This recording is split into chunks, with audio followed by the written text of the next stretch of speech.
যুবভারতীতে Messi কাণ্ড। এবার রাজ্যে প্রাক্তন মন্ত্রী অরূপ বিশ্বাস, তার বিরুদ্ধে এফআইআর দায়ের হলো। যুবভারতীতে মেসি দর্শনে বিশৃঙ্খলা তৈরি হয়, আর এবার আরও বিপাকে অরূপ বিশ্বাস। আয়োজক শতদ্রু দত্তের অভিযোগের ভিত্তিতে এফআইআর দায়ের করা হয়েছে। মেসি কাণ্ডে প্রাক্তন ক্রীড়ামন্ত্রীর বিরুদ্ধে এফআইআর দায়ের হয়েছে। হুমকি, বেআইনিভাবে টিকিট বিক্রির অভিযোগে এফআইআর দায়ের।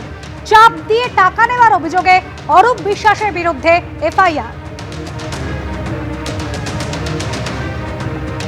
যুবভারতীতে মেসি কাণ্ডে নয়া মোড়। প্রাক্তন ক্রীড়ামন্ত্রী অরূপ বিশ্বাসের বিরুদ্ধে এফআইআর দায়ের হয়েছে।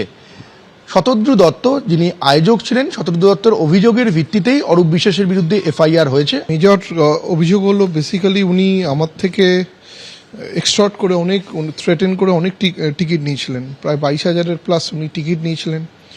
উনি সেগুলো কমপ্লিমেন্টারি টিকিট ছিল, সেই কমপ্লিমেন্টারি টিকিটগুলো উনি বেচেছেন, এটা আমার অভিযোগ। এবং আমার কাছে যথেষ্ট এভিডেন্স আছে উনি বেচেছেন। এবং উনি অ্যাক্রেডিটেশন কার্ডে উনি আমার থেকে অনেক ফোর্স করে অনেক কিছু নিয়েছিলেন। এবং এখন আমার কাছে এই খবরও আছে যে উনি অ্যাক্সেস কার্ডেরও কিছু এন্ট্রি করিয়ে অনেক কিছু লোকের থেকে কিছু আমার মনে হয় ফাইন্যান্সিয়াল রংফুল গেন উনি করেছেন। আর তারপরে উনি আমাকে থ্রেটেন করে উনি অনেক অ্যাক্সেস কার্ড নিজের ফ্যামিলির লোকেদের জন্য বার করেছেন। ওনার দুজন মাইনর নিস তাদের অফিসিয়াল বানিয়ে আমার থেকে ফোর্স করে অ্যাক্রেডিটেশন কার্ডও করেছিলেন। তারপরে জুই বিশ্বাসও মাঠে ঢুকেছিল। রূপ বিশ্বাস নিজের পাওয়ারের মিসইউজ করে এসব জিনিস করেছে। এইগুলো আমি কমপ্লেন করেছিলাম নতুন ফ্রেশ এফআইআরে, তারই কগনিজেন্সে নিয়েছে পুলিশ। জয়েন্ট সিপিকেও আমি বারবার বলেছি, দেখুন উনি তাও তো মাঠে লোক ঢুকিয়েছেন। আর সেকেন্ডলি শো ফ্লোরের কথা, শো ফ্লোরটাও কিন্তু পুলিশকে জমা দেওয়া ছিল। আর ওই শো ফ্লোর কিন্তু ইউনিভার্সাল সব এক ছিল, হায়দ্রাবাদেও সেম, বম্বেতেও সেম, দিল্লিতেও সেম। তো দিল্লি এই সব জায়গাতে একজনও কেউ স্পোর্টস মিনিস্টার ঢোকেনি চিফ মিনিস্টার ছাড়া, এখানেও একই কথা ছিল। কিন্তু উনি শো ফ্লোরের কোনো বালাই মানেননি, উনি গায়ের জড়ি করে ঢুকেছেন। উনি ওনার আইএস বন্ধুদের ছবি তুলেছেন, ফ্যামিলির লোকেদের ছবি তুলেছেন। এই ব্যাপার, এইটাই মানে প্রথম থেকেই তো উনি শুরু করেছিলেন এই জিনিসটা। আর কথায় কথায় ইভেন্ট হতে দেবো না, সল্টলেকটা আমার। অরূপ বিশ্বাস এইসব করবেটা কি করে যদি পুলিশ না অ্যালাউ করে? অরূপ বিশ্বাস কি করে মাঠে ঢুকবে যদি পুলিশের কাছে শোফলো থাকে? আইনের ঊর্ধ্বে তো কেউ নয়, স্টেটের রেসপেক্টের ওপর তো কেউ নয়। আমি মাঠটা ভাড়া করেছি, আমি যখন একটা প্রোটোকল অনুযায়ী সব কিছু জমা দিয়ে দিয়েছিলাম, পারমিশন নিয়ে নিয়েছিলাম, সেখানে পুলিশেরও তো অ্যালাউ করা উচিত ছিল না। সিএম সিকিউরিটির কাছে তো ডিটেলস ছিল পুরো শো ফ্লোর, কারা কারা মাঠে থাকবে, প্রক্সিমিটি তারও লিস্ট দেওয়া ছিল। তাও উনি ঢুকলেন কি করে? উনি মিসইউজ করেছিলেন পাওয়ার, সেটাও আমার একটা কমপ্লেনের পার্ট। He has misused. এই যে থ্রেট, ভয়, উনি যে আমাকে থ্রেট দেখিয়েছেন, আমার মনে হয় পুলিশকেও উনি ক্লাউড দেখিয়ে, ভয় দেখিয়ে হয়তো ঢুকিয়েছেন, নাহলে ঢুকবে কি করে? যুবভারতীতে গত বছর চরম বিশৃঙ্খলা সৃষ্টি হয়েছিল 13ই ডিসেম্বর। হাজার হাজার দর্শক যারা মেসিকে দেখতে এসেছিলেন না দেখেই ফিরে যেতে বাধ্য হয়েছিলেন। আর সেই ঘটনায় আরও বিপাকে পড়লেন প্রাক্তন ক্রীড়ামন্ত্রী অরূপ বিশ্বাস। তার বিরুদ্ধে এফআইআর দায়ের। অরূপ বিশ্বাস এবং স্বরূপ বিশ্বাস এই দুজন টলিউডে যে তাণ্ডব চালিয়েছে না, মানে লিটারালি তাকে তাণ্ডব বলা উচিত। এবং সেই তাণ্ডব যা চালিয়েছে এরা, এতে সিনেমা নির্মাতা থেকে শুরু করে অভিনেতা, অভিনেত্রী, তারা প্রত্যেকে এদের দ্বারা প্রতারিত হয়েছে, এদের দ্বারা অত্যাচারিত হয়েছে। তখন তো এফআইআর হবে, আরও অনেক কিছু হবে। কারণ এরা যেভাবে লুট করেছে, সবটা ক্যামেরার সামনে বলাও যাবে না এরা যা যা করেছে।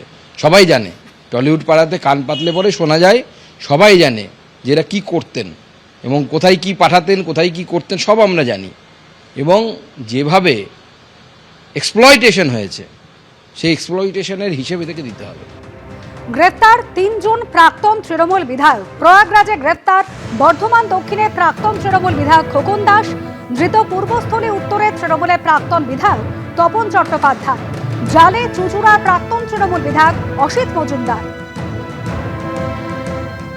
প্রয়াগরাজে ঘটনা আসি, সেখানে গ্রেপ্তার বর্ধমান দক্ষিণে প্রাক্তন তৃণমূল বিধায়ক। গ্রেপ্তার বর্ধমান দক্ষিণে প্রাক্তন তৃণমূল বিধায়ক খোকন দাস। হুমকি, মারধর সহ একাধিক অভিযোগে গ্রেপ্তার প্রাক্তন এই তৃণমূল বিধায়ক।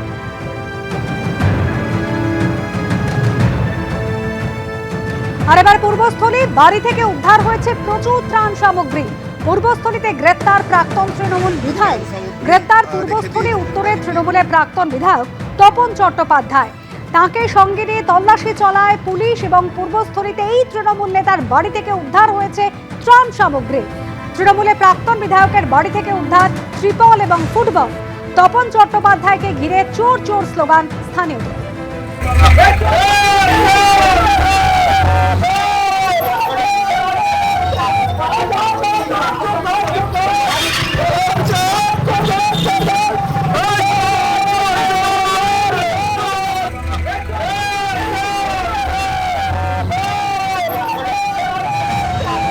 তৃণমূলে প্রাক্তন বিধায়ককে সঙ্গে নিয়ে তল্লাশিতে যায় পুলিশ এবং তারপরে পূর্বস্থলীতে তৃণমূল নেতার বাড়ি থেকে উদ্ধার হয় ত্রাণ সামগ্রী, উদ্ধার হয় প্রচুর ত্রিপল এবং ফুটবল।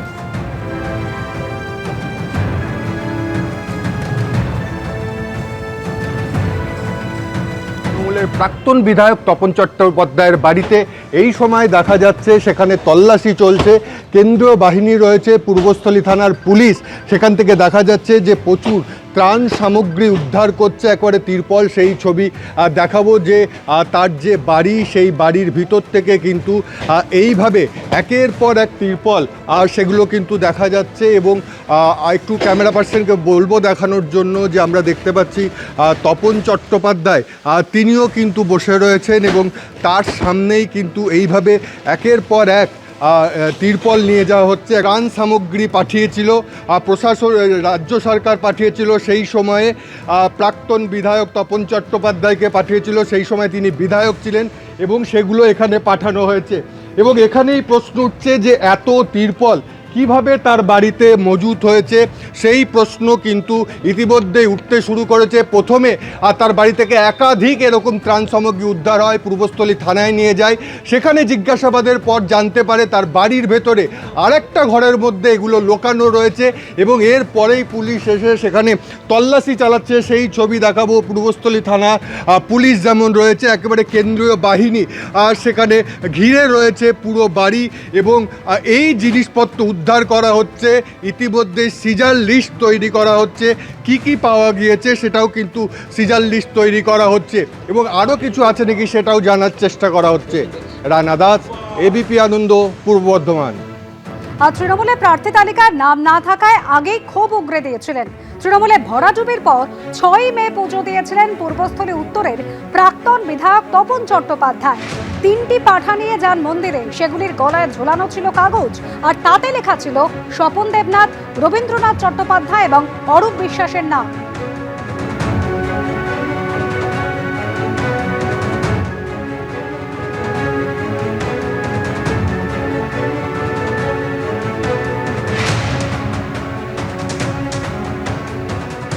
এবিপি আনন্দ, এগিয়ে থাকে, এগিয়ে রাখে।